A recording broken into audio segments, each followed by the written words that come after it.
¿Qué tal, amigo? ¿Cómo están ustedes? Buenos días para algunos, buenas tardes para otros. Estamos tocando ciertos temas muy especiales.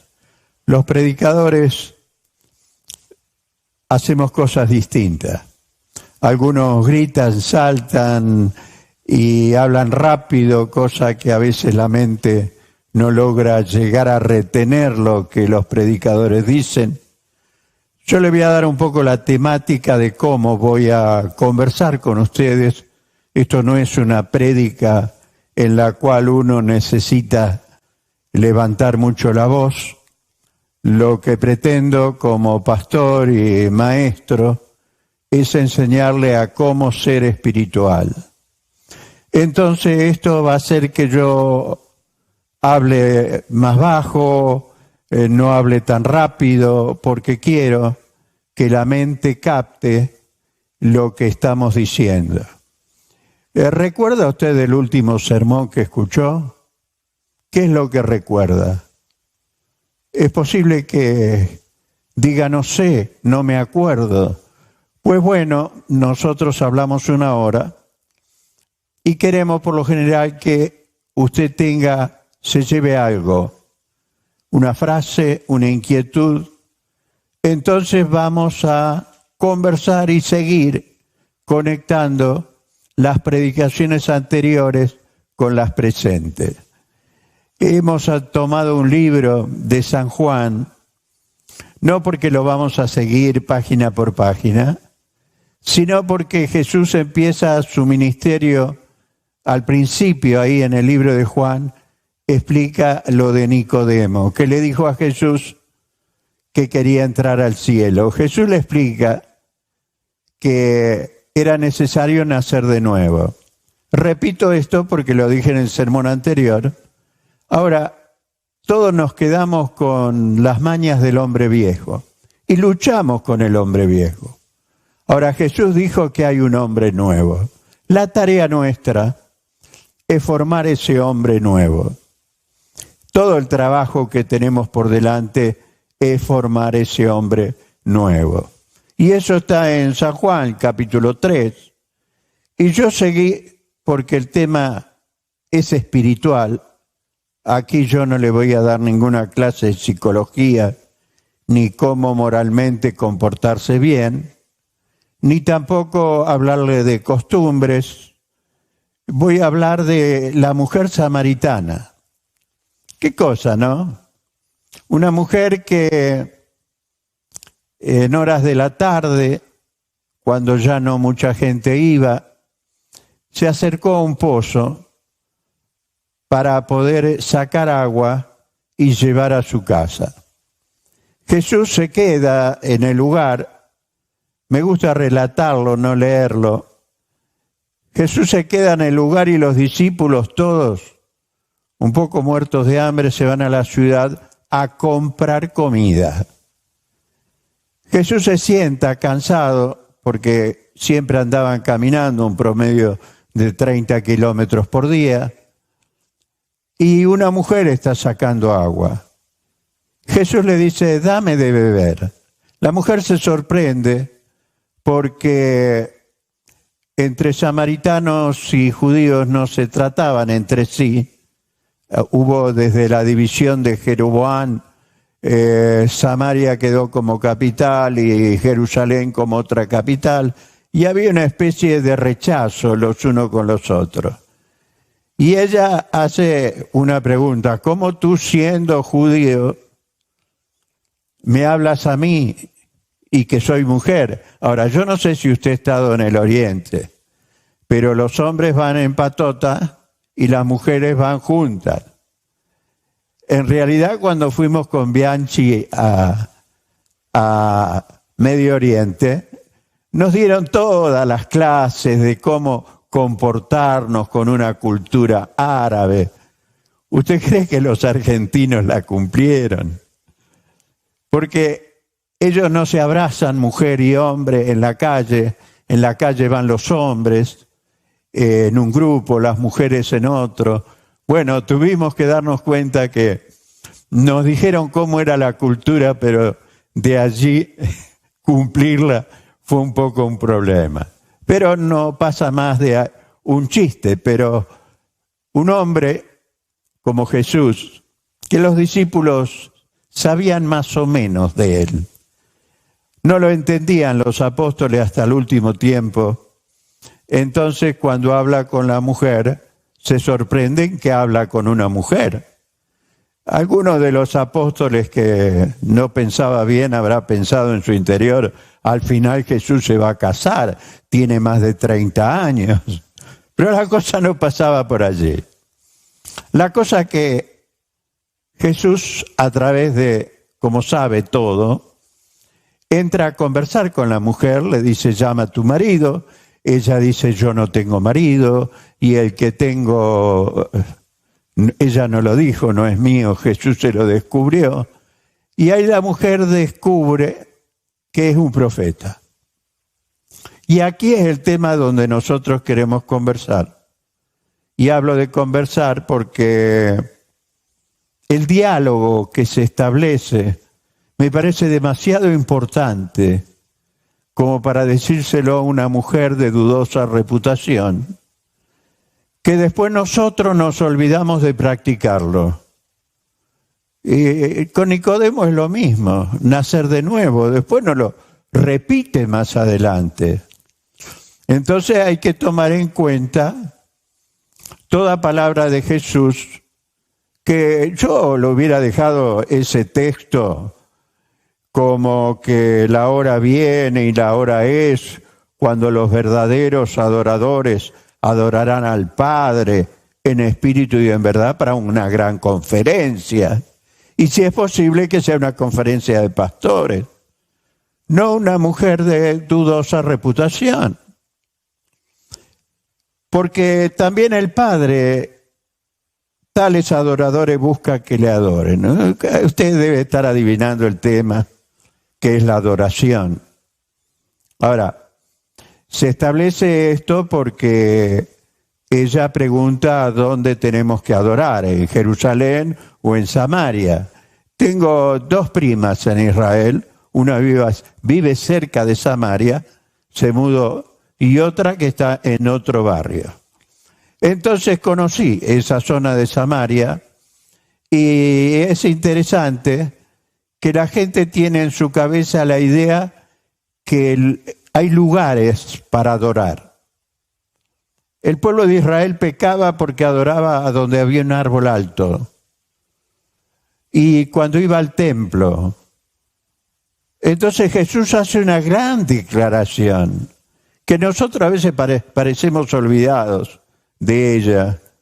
La hora viene y la hora es cuando los verdaderos adoradores adorarán al Padre en espíritu y en verdad. Y ahí me quiero quedar un ratito, porque la gente dice, bueno, voy a Jerusalén, ahí está la presencia de Dios. En Jerusalén, que Jesús estuvo, está a 15 metros bajo tierra. Los lugares donde él pisó no están para que usted los pise. Algunos creen que el templo es el lugar donde hay que adorar. Y en realidad, si usted lee todo el Nuevo Testamento, se dará cuenta que nosotros somos la casa de Dios y la adoración debe estar en nuestro corazón. Pero la gente busca lugares. En el aposento alto la oración era mucho más intensa. ¿Por qué? Emocionalmente. Entonces Dios está buscando no lugares. ¿Por qué los católicos, por ejemplo, hacen silencio en su iglesia? Usted no va a escuchar un grito, no va a escuchar nada, porque hay un respeto a lo que ellos creen que es la casa de Dios. Pero entra en una iglesia cristiana y hay ruido y hay que empezar a decirle, hermano, haga silencio, vamos a empezar la reunión. Porque hemos perdido un poco el concepto, Jesús lo hizo perder, de que los ladrillos son la casa de Dios. Entonces su casa es una casa de Dios, donde usted vive, su familia. Entonces quiero llevarlo a pensar que la adoración era parte de la cultura oriental. Allí donde adoraban, pero ¿cómo se adora? ¿Cómo adora el cristiano hoy en día en la iglesia? Canta coros de adoración 1 hora de pie. ¿Es correcto eso? Está bien. Yo no tengo nada en contra de eso. Cada uno lo hace como quiera. Pero la adoración que se conoce en la Biblia es la oración postrada. Usted ponía la cabeza en el suelo. Uno de los evangelios dice que cuando Jesús en la última hora, cuando hace la oración, pone la cabeza en el suelo y allí ora: Padre, pasa de mí esta copa. ¿Cuándo fue la última vez que se arrodilló? Pero pastor, las formas cambian. No, yo estoy hablando de otra cosa. Una cosa es tener un cuerpo, otra cosa es tener carne y otra cosa es tener espíritu. El cuerpo, si no lo obligás a que se doblegue, no conoce la humillación. Entonces, hay quienes cantan 1 hora de pie, después quieren 45 minutos de prédica o 40, y si es posible 30. Cosa que escuchar poco de la palabra y mucho de la alegría. Quiero tranquilo tomar este tema, porque a mí me parece importante en estos días en la cual usted no tiene el culto racional que Pablo habla, tiene un culto solitario. ¿Por qué no prueba cerrar su puerta en un comedor, en una oficina, postrarse en secreto y adorar al Padre? Cuidado, cuando decimos adoración, no estamos diciendo pedidos de oración. No, los pedidos de oración son otra cosa. La adoración es otra cosa. Quizás usted tenga una vida cristiana un poco aburrida, porque siempre tenemos la tendencia de quedar con los programas que mejor nos salen y los repetimos hasta el cansancio, hasta que de vez en cuando ya sabemos en qué momento viene el mensaje y cuándo me tengo que ir. De hecho, tenemos que estar preparados para escuchar a Dios, bajar la voz, tener una intimidad con el Señor. La adoración es intimidad con el Señor. Usted quiere ser amigo del Señor y tendrá que orar al Padre diciéndole que quiere ser amigo de Jesús y palpitar con el corazón de Jesús. Nuestros padres, dijo la mujer, adoraron en este monte y vosotros decís que en Jerusalén es el lugar donde se debe adorar. Jesús le dijo: mujer, créeme que la hora viene cuando ni en este monte ni en Jerusalén adoraréis al Padre. Ahora se adora al Padre en todo el mundo. Usted puede estar fuera de un lugar sagrado con una comunicación con Dios espectacular. Y eso es lo que los cristianos han perdido. Un día pedí a la gente que adorara en la posición correcta y algunos respondieron. ¿Por qué? No están acostumbrados a enseñarle al cuerpo a que se humille, porque el cuerpo está mandando. Cuando manda el espíritu, el cuerpo obedece. Por eso yo hablo cosas espirituales, porque usted quiere respuesta de un Dios espiritual. Él es de arriba, nosotros somos de abajo. Tenemos que aprender.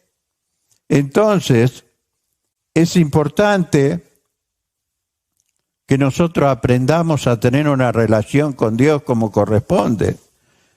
No le estoy diciendo que usted haga un espectáculo en la iglesia, si no se lo permite, no tienen la costumbre, sino que en su casa comience a practicarlo. Tome tiempo, 5 minutos, 10 minutos. Usted dirá, no es el tiempo que estoy orando delante de Dios que me dan los resultados, sino la calidad del corazón de lo que yo estoy diciendo, quién es Dios y por qué lo adoro. Mire, tanta importancia tenía la adoración, pero también la inclinación de doblegarse y poner el rostro en tierra, que hasta el mismo Satanás, cuando tentó a Jesús, dijo, todo te daré si postrado me adorases. ¿Cuándo fue la última vez que se postró? Sin hablar. Le dijo, Jesús, te amo. Jesús, tú eres lo mejor. Y empieza a adorar. Como aquellos magos de Belén que vinieron a traerle el sustento para que Jesús pueda huir a Egipto porque lo iban a matar. Le trajeron oro, plata, una serie de cosas que usted ya sabe. Pero ¿hace cuánto tiempo? ¿Cómo ser espiritual? ¿Correr atrás de aquel que ora por toda la gente? No es la solución. Porque el poder no se transmite, la santidad no se transmite. Podemos poner las manos sobre alguien para que reciba algo de Dios, pero para que modifique su futuro. Entonces era tan importante postrarse que el diablo no lo dejó pasar. Podía haberle dicho, bueno, Jesús, adórame, yo te daré todo, porque Jesús fue tentado. Y para probar, ¿acaso Jesús no podía caer? Claro, él probó que no podía caer y no cayó. Él fue tentado en todo. Cuando usted sea tentado, no se aflija, porque Jesús ya fue tentado. Entonces usted va a un momento de oración y le dice, acabo de ser tentado, y le cuenta cómo le fue. Eso es ser amigo. ¿Usted tiene amigos? Usted me pregunta a mí, tengo amigos muy pocos. Porque el pastor casi representa un poco las cosas de Dios y la gente tiene como un respeto. Y los pastores también buscamos amigos, colegas que nos ayuden, colegas que nos despierten, colegas que nos digan, mirá, se te está yendo la mano, las ovejas no son tuyas, no tenés derecho a gritarles y a ponerlas en disciplina y todo ese tipo de cosas. Acordate que soy un pastor. Bueno, sí, la verdad que mi carácter. Tenemos un carácter que se llama genética. Cosa que nadie está hablando de esto y yo intento hablar de esto a medida que recibo luz. Así como las huellas digitales son todas diferentes, somos todos diferentes. Yo no me puedo juzgar a mí mismo, dijo Pablo, porque ni yo sé muchas cosas mías. Dios sabe qué genética tengo, Dios sabe qué niñez tengo, que hoy en día los psicólogos han descubierto que muchos males cuando uno es grande es porque ha tenido cosas que no recuerdan cuando eran pequeños, maltratos y otras cosas. Entonces eso de pensar que alguien puede tener una opinión acertada, no lo creo. Por eso dejo que Dios juzgue, porque Él sabe quién soy y sabe quién es usted. Entonces, los discípulos decían unos a otros, ¿le habrán traído a alguien de comer cuando los mandaron a comprar comida? Porque él dijo, Jesús le dijo, mi comida es que haga la voluntad del que me envió y que acabe su obra. ¿Saben la forma de uno de estar satisfecho? Es transmitir el mensaje. No importa quién, pero transmitir el mensaje. Estos días que usted tiene que quedarse en la casa, su rutina ha sido rota, pues bien, si usted quiere no deprimirse, comparte el Evangelio con otros.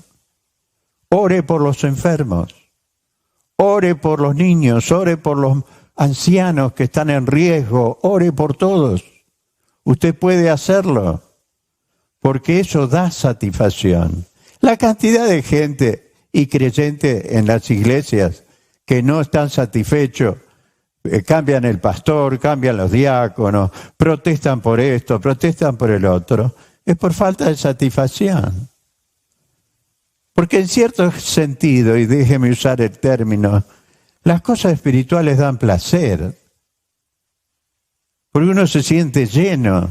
Y cuando se siente vacío, ¿qué pasó? Jesús se fue. No están las cosas correctas. Y como Adán hacemos siempre lo mismo. Echamos la culpa a uno, echamos la culpa al otro. Después cuando otra iglesia hace propaganda de que hay más fuego, nos vamos para allá en vez de luchar para que el fuego esté en nuestra iglesia. Porque hay gente para todo. Yo me he dado cuenta a esta altura de mi vida. Hay gente que le gusta ser esclavo de las órdenes de la iglesia. En la iglesia se da palabras de libertad. Se da palabra de verdadera libertad. Y uno, cuando estuvimos estudiando teología, la predicación es la comunicación de la verdad divina con el fin de persuadir. Entonces yo tengo que persuadirlo a usted para que usted sea santo y se relacione con Dios y no solamente con el mensaje que da el pastor. El mensaje que yo puedo dar en la iglesia muchas veces no alcanza. ¿Por qué? Porque no lo conozco íntimamente en su corazón. Usted puede estar pasando una tragedia y viene alguien, lo abraza, siga adelante, tenga fe, el Señor le va a ayudar. Y yo necesito algo más que eso si estoy pasando un momento difícil. Entonces, mi comida es que haga la voluntad del que me envió y acabe su obra. En un pasaje condenatorio que Jesús mismo habla, les dice, ustedes hicieron milagros, echaron fuera demonios, hicieron todo tipo de cosas, pero apartados de mí, obradores de maldad. Me asusta eso. Pero sigue diciendo que el que hace la voluntad del Padre, entonces yo tengo que saber qué hacer como humano, cuál es la voluntad del Padre. Si la voluntad del Padre es que yo no haga nada, como Elías, tuvo 3 años y medio en el desierto, escondido por allí, tratando de pasar el tiempo, no sé, habrá inventado algún instrumento, habrá hecho algo, pero no tenía que hacer nada. Y hay momentos que nosotros tenemos que hacer y hay momentos que el Padre dice no, descansa. Entonces allí donde hacer la voluntad de Dios nos trae a nosotros satisfacción. Esa satisfacción que solo Dios nos puede dar. Le decía que cuando el diablo tentó a Jesús, no se olvidó de la palabra postración. Y yo veo a los islámicos postrarse 5 veces al día. No digo que hay que copiarlo, solo digo lo que hacen. Y ponen la cabeza en el suelo y demuestran su humildad, o buscan, según ellos, su humildad. Pasaba por un aeropuerto y en medio del aeropuerto eran varios ellos, hicieron una ceremonia de oración mirando hacia la Meca, porque ellos evangelizan haciendo eso. Y muchos cristianos pasamos por los aeropuertos, pero nunca vi una reunión de cristianos, excepto reunidos para charlar un poco. ¿Por qué hay gente que se postra que no tiene a Jesús y nosotros no imitamos que Jesús, y ya era una cuestión de Oriente postrarse. Apenas nos arrodillamos. ¿Usted ve alguna iglesia donde se arrodillan? ¿Será por la artritis? ¿Será por no sé qué? Cantamos 1 hora y media de pie. Cuidado con los ancianos que no pueden estar parados tanto tiempo. Y después queremos un mensaje, como ya dije, de 30 minutos, porque se me hace tarde y tengo que irme. Estoy tratando de hacer de todo, dado que tenemos en nuestros programas, según lo que YouTube y otros nos dicen, las estadísticas, mitad Argentina y mitad Estados Unidos y Centroamérica. Entonces, queremos ayudar, queremos decir cosas que vimos y que son buenas a hacer. Yo digo que después de la pandemia los cultos no serán iguales. ¿Qué pasaría si usted dice, pastor, yo voy a probar encerrarme en algún lado que no me vea nadie y adorar al Padre y llorar? ¿Hace cuánto que no llora? Yo de vez en cuando me agarra así un ataque de emoción, pero no quiero perder las lágrimas. ¿Hace cuánto que no derrama lágrimas delante del Padre sin pedirle nada? Sin pedirle nada. Buscad el reino de Dios y su justicia, y las demás cosas serán añadidas. Y eso ha sido una realidad conmigo. Algún día voy a contar un poco mi testimonio de llamado y todo este tiempo que he pasado predicando el Evangelio, cómo Dios se toma tiempo para contestar, cómo Dios con las situaciones que nos pone nos hace cambiar de ideas. Yo voy a ir penetrando un poco más profundo. Por eso empecé con Nicodemo, seguí con la mujer samaritana, y hay una lección que acá no nos damos cuenta, y déjeme relajarme, porque los predicadores hablan muy rápido y dicen muchas verdades, pero la mente no llega a captar a veces lo que se dice. Por eso yo me volví un poco más lento, precisamente para que no se olvide lo que predico. Fue llevado, dice Jesús, por el Espíritu al desierto. Jesús empezó a trabajar con el Espíritu a medida que declaró abierto su ministerio, se bautizó y allí comenzó su ministerio. Empezó el Espíritu a mandar. Fue llevado, yo no sé si fue trasladado, si fue impulsado, si el Espíritu le habló, no lo sé. Es lo mismo que usted y yo. Tenemos que afinar el oído. Uno tiene que tener paz, bondad, mansedumbre, templanza cuando está delante de Dios. Yo por muchos años estuve apurado. La obra de Dios, la obra de Dios, la obra de Dios, y al final me olvidaba de estar con Dios. Las cosas hay que reconocerlas. Entonces los discípulos decían unos a otros, ¿le habrá traído alguien de comer? Darle de comer a Jesús.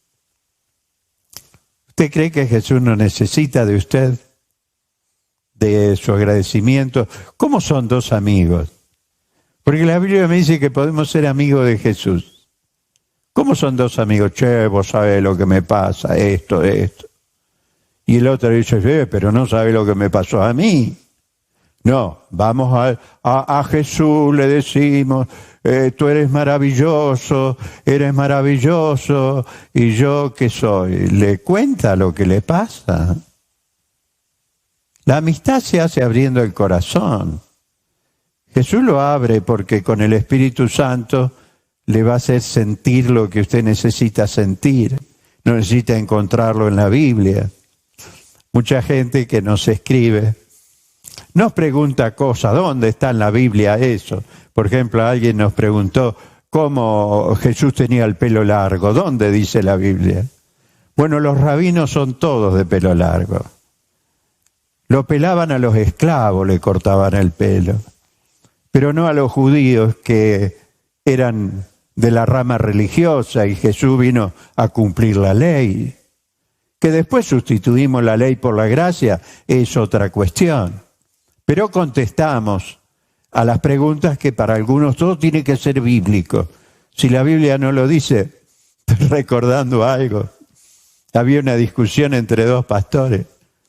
Decía, no, pero la Biblia no dice liderazgo, dice tal cosa. Entonces el otro pastor saca una Biblia de otra versión. Hay como 50 versiones, ¿no? Yo me pregunto dónde vamos a terminar, pero bueno. Y la Biblia de él decía liderazgo. Entonces cuando nos agarramos de una pequeña palabra para discutir, no nos ayuda. No estoy en clase de lenguas antiguas para explicar eso. Ellos se preguntaron, ¿quién le habrá traído de comer? Mi comida es que haga la voluntad del que me envió y acabe su obra. No importa si a mí me va mal, me va bien, yo tengo que terminar la obra que empezamos. De hecho, empezamos con algunos miles y terminamos teniendo templo de millones en cuanto a gastos y todo eso. ¿Y quién lo dio? ¿Usted cree que lo da la gente que sabe? La gente espiritual es la única que da. Después los otros hay que sacarle como con un corcho algo. Y nosotros no tenemos problemas con eso. Porque el que da de corazón es generoso, él sabe dar, sabe recibir. Yo he visto personas que le gusta dar, pero no le gusta recibir. Que lo humilla, que lo ayuden. Cosas, charlas. Estamos en Juan 4:34. Mi comida es que haga la voluntad de mi Padre. Qué importante, ¿no? Acá pasa algo que hasta yo no lo había notado. Mire, ¿no? Mire que leí la Biblia. Muchas veces mi pastor, Stokes, un americano, cuando yo era jovencito, 14, 15 años, empecé a predicar. Ese pastor leía la Biblia todos los años y tenía arriba de 60 y él decía, leí 60 y tantas veces la Biblia y era un maestro de aquellos. Hombres santos, hombres que leían toda la Biblia. Y hoy encuentra usted que gente que lee Juan, lee los Salmos, lee lo otro y quiere que Dios lo bendiga con todo. Pues empiece, si le puede ayudar mi consejo, a que usted comience a cambiar un poco su rutina, ya que se la cambiaron a propósito, esta la pandemia, destruyó un poco. Y tengo algunas cosas. Jesús hablando con la mujer samaritana, termina de hablar con ella y habla con los discípulos. Ahí mismo, en ese mismo momento. Y Jesús dice algo extraño. Dice, vosotros decís que falta 4 meses para la siega, pero levantad los ojos y miren que la cosecha está lista. ¿Y qué tenía que ver una cosa con la otra? Esta mujer solitaria fue a llamar a un pueblo entero para que sea evangelizado. Los apóstoles, los discípulos, estaban por ahí perdidos en sus pensamientos, como cuando usted va a la iglesia con el celular y baja el celular y mira quién lo llamó. Hay que quitarse malas costumbres de esta época. Y claro, dice usted, yo tengo la Biblia en el celular. Bueno, haga lo que quiera, solo recomiendo, porque cuando uno quiere ser espiritual hay que tomar atención a las cosas espirituales. Entonces Jesús empieza a hablarle, miren los campos blancos Los discípulos no miraban lo que pasó. Y ahí me llamó la atención. Levanten los ojos. ¿A dónde? A la samaritana que estaba en el pozo. Una mujer sola. ¿Cuánta gente hay sentada en las veredas, en los bancos, en las plazas, con la cabeza agacha?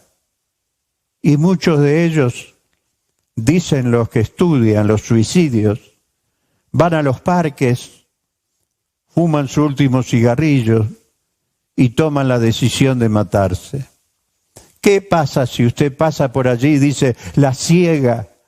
Porque pensamos que el trigo, bueno, acá en la Argentina el trigo se levanta en noviembre. Y pensamos que la gente se muere solo un mes al año. Todos los días la gente se muere. Tenga virus, no tenga virus, la gente se muere todos los días. El mundo cambia de dueños constantemente. Y nosotros los cristianos somos responsables de levantar los ojos y ver a uno y salvarlo. Jesús pronto lo seguía a la multitud, pero él no podía salvar la multitud porque la multitud lo seguía por otros intereses. Entonces dice, levanten los ojos, muchachos. ¿Están conmigo? Imítenme a mí. No dijo eso, pero podía ser claramente alguna de las palabras que Juan no escribió, porque dice que Jesús hizo muchas cosas. Entonces los discípulos mismos debían darse cuenta de que la cosecha está lista. No es que la venida de Cristo se acaba todo. Dentro de no muchos años yo también voy a desaparecer. Y me van a suplantar y nadie se... ¿Usted cree que ese día va a haber un duelo nacional? ¿Que todo el mundo va a estar acongojado? Algunos van a decir, bueno, era hora que se vaya ya, mirá el tiempo que vivió. Y así somos con los que se van, porque después hacen lo mismo con nosotros. Pero Jesús está dando lecciones. Levanten los ojos. También había otra cosa que yo quiero recalcar y voy a hacer un programa un poquito más largo. Jesús le gustaba orar solo. Él tiene una o dos oraciones públicas allí, pero él tenía un grupito que no estaba lejos de él, un grupo de 13, era el grupo de los 13 con él. Después tenía el grupo de los 70, pero tenía 3, Juan, Pedro y Jacobo. Entonces los llevaba a orar, pero los dejaba a un tiro de piedra y él iba y oraba solo. ¿Qué le decía al Padre? No lo sé. Tenemos una sola oración cuando él tiene que llegar a la cruz, que se la repitió como 3 veces, y el Padre no le contestó. Así que Jesús siguió adelante. ¿Usted piensa que está orando? Sí, Señor, bendice a la Argentina, bendice a Estados Unidos, bendice a quién. Por eso la Biblia dice, velad y orad. Jesús se daba cuenta por qué cosas tenía que orar. Él no decía pavadas delante del Padre, pero nadie conoce esa privacidad. Y Jesús habló mucho de la privacidad. Dice, ora en secreto para que tu Padre te recompense en público. Cuando tú das limosna, es muy específico. No sepa tu izquierda lo que hace tu derecha. Cuando tú ayunas, no muestra a todo el mundo que estás ayunando como eso te llevaría a ser espiritual. Dice, maquilla tu rostro, igual que hacemos nosotros cuando venimos frente a las cámaras. Tratamos de arreglarnos un poco más para presentarnos mejor. Entonces hay muchas cosas secretas. ¿Cuánto tiempo de secreto usted está postrado? Postrado. Lo repito, postrado. Ni siquiera nos arrodillamos. Yo vengo desde la década del 60, conociendo las iglesias y todo eso. Y hay países donde he ido, donde la gente va y se arrodilla antes hacen silencio porque creen que la casa de Dios está Dios allí en las paredes. Vuelvo a rebatir eso porque tenemos que saber que donde nosotros estamos está un lugar sagrado. Por eso el único que puede cuidar sus ojos es usted. El único que puede cuidar sus pasos es usted. No necesita un pastor que le ponga disciplina porque fue allá, porque miró esto, porque comió aquello. Yo no me meto en la mesa de nadie. No, pero esto es pecado. ¿Quién le dijo? Yo no quiero obrar una discusión. Dios, cada programa que preparo, estoy tratando de que la gente tome una decisión. ¿Hace cuánto que no se arrodilla? Y a los músicos que dicen que adorar es levantar las manos y gritar y decir cosas, los quiero ver postrados con la cabeza en el suelo. Porque ellos pronto creen que son los que levantan la espiritualidad de la iglesia, los músicos, y no. Es el Espíritu Santo a través de sus medios que Él tiene, pastores, predicadores, maestros y todo esto. Entonces es importante que usted revise, como dije desde el primer programa, revise. Si hay uno que siempre profetiza y nunca pasa nada, y aléjese, revise. Yo no quiero que en mis oídos me vengan mentiras. Cuando viene alguien que me hace temblar y me dice palabra de Dios, yo me doy cuenta y tomo atención. Porque hay cosas que en la iglesia dan prestigio, pero no dan poder. Entonces yo quiero que usted tome un tiempo para doblegarse, poner su cabeza en el suelo. Ponga una alfombra, esté cómodo. No es que es un sacrificio físico. Es un sacrificio de su alma. Reconocer que delante de Él merece toda la adoración. Dice que en el cielo pasaremos mucho tiempo adorando, pero allá será casi automático, porque ya el pecado no existe y este cuerpo no manda.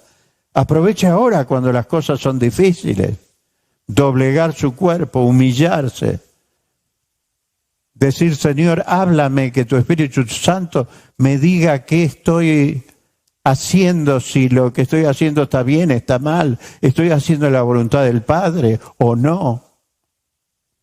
¿Cuántas cosas para revisar, no? Por eso quiero que estos programas sean algo medio familiar, no hablar tan rápido, hablo más bien en frases, como para que queden en la cabeza. Hay una de las frases que quiero que quede: uno no sabe más del Evangelio de lo que practica. Si usted no practica la adoración, va a estar adorando otras cosas, porque sabe que el hombre tiene un hueco para adorar. Y si para usted cantar un coro es adorar de pie, perdóneme, mire un poco de donde aparece la adoración, en la inclinación, en la humillación y no pedido de oración. Nos hemos acostumbrado a cantar una hora, pero a predicar. Yo menciono países porque por ahí saco cosas de los países, y perdone, no estoy acá para demostrar orgullo de nada. No soy más ni menos si me quedo en casa o salgo afuera. Yo estuve en España con los gitanos. Los gitanos cantan muy bien. Los gitanos hablan en otro idioma. Y empecé, como tuve algunas reuniones, empecé a sentirme incómodo, porque cuando yo predicaba ellos hablaban, se pasaban el niño, se pasaban el agua, había como un bullicio. En un momento paré y dije, si ustedes no hacen silencio, yo me voy. Pues la verdad que no sé si queda mal, queda bien que un pastor diga eso, júzguelo usted, pero si yo hablo quiero que me escuchen. Cuando usted me habla yo quiero escucharlo. Y quedo rumiando sus palabras, porque la verdad es la palabra y cuando alguien habla yo quiero que tenga sentido. Entonces Jesús tenía vida privada y pública. Muchos tienen vida pública y no tienen vida privada. Esto revíselo, no estoy acá para... Sabe que es muy difícil juzgar, primero se nos ha prohibido. Pero yo, como he hecho la escritura del día martes que salió, escuché a alguien llamar a los creyentes hijos del diablo. Eso es peor que un insulto. Y hay gente que le dice amén, amén, amén. ¿No está pensando lo que usted está escuchando? Cuando Jesús dijo, no digas tonto a tu hermano, no le digas fatuo, quedas expuesto al infierno de fuego. Y me asusta eso. Hay un respeto hacia los santos que se equivocan. No somos hijos del diablo, somos hijos de Dios. Los hermanos, este que se separó siendo jovencito, se fue de la casa y dilapidó todo su dinero. ¿Cómo lo llama usted? Yo lo llamo un creyente que se fue de la iglesia y tuvo que hacer esfuerzo para volver a la casa. Pero cuando volvió a la casa, el padre lo abrazó, pero el hijo mayor se enojó, el hermano mayor se enojó, porque el padre había sido muy misericordioso. ¿No será que nos falta misericordia hoy en día para arreglar nuestro mundo? Para arreglar las situaciones que tenemos, porque en nuestra iglesia vienen pecadores. Cuando todos son perfectos, salimos a buscar pecadores. Entonces nunca la iglesia deja de trabajar. ¿Usted quiere una iglesia perfecta? No existe. Existe la espiritualidad perfecta. Pero no, porque buscamos pecadores todos los días. Entonces estamos trabajando todos los días. Como Jesús nos dijo, trabajen por la vida espiritual, por las cosas espirituales que a vida eterna permanece. Entonces aprenda a adorar antes de criticar, porque el que adora no critica. ¿Me escuchó? Déjemelo decírselo relajado. El que adora no critica. El que adora aguanta los vendavales, porque sabe que Jesús o está en la barca o está por subir en la barca porque viene caminando por las aguas.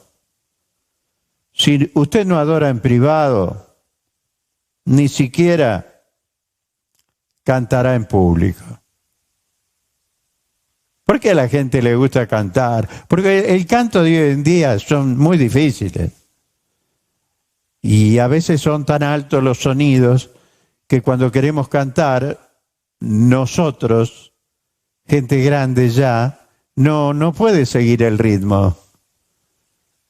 Entonces, yo le digo a todos los cantores, ya a los pastores le hemos hablado un poco a la gente, le digo a los cantores, hagan cantar a la gente.